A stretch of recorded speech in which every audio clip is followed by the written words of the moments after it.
Voici le nouvel écrin dans lequel siégeront les élus du peuple togolais.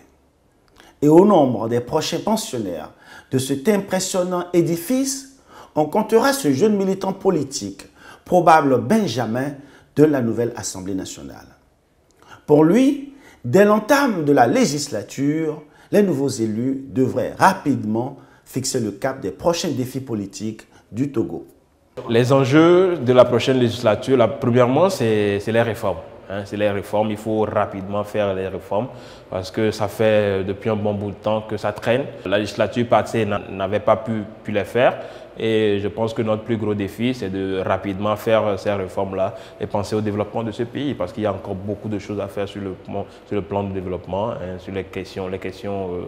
La politique politicienne n'intéresse plus trop les Togolais. Il faut maintenant penser à l'économie, à la culture. Il faut diversifier.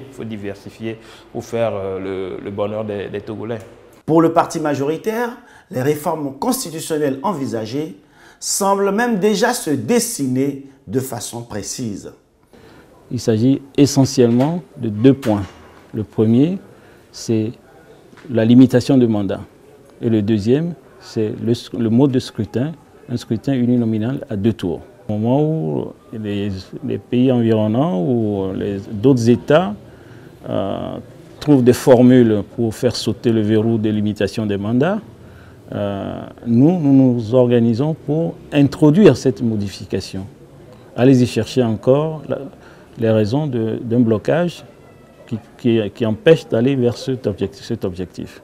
Le Togo reste confronté à d'énormes défis et enjeux d'ordre politique, d'ordre économique, d'ordre social. Et la nouvelle législature aura vocation avec les autres institutions démocratiques et républicaines, à s'attaquer à ces défis-là. Évidemment, les élections législatives sont une étape dans notre vie politique et démocratique.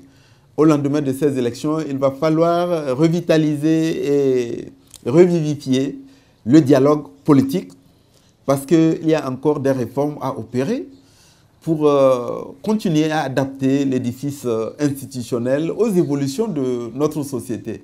Mais la priorité des priorités de la nouvelle législature sera sûrement de voter et d'adopter les réformes constitutionnelles parce qu'il faut que définitivement cette question soit évacuée et vidée pour qu'elle ne continue pas à constituer un sujet de crispation, qu'elle ne continue pas à cristalliser les débats dans le paysage et dans la vie politique togolaise. Inauguré il y a 6 mois par le président togolais, ce nouveau siège de l'Assemblée nationale, qui fait désormais figure de référence dans la sous-région, s'apprête à abriter des élus qui, dans les prochains mois, écriront des pages décisives de l'histoire du Togo.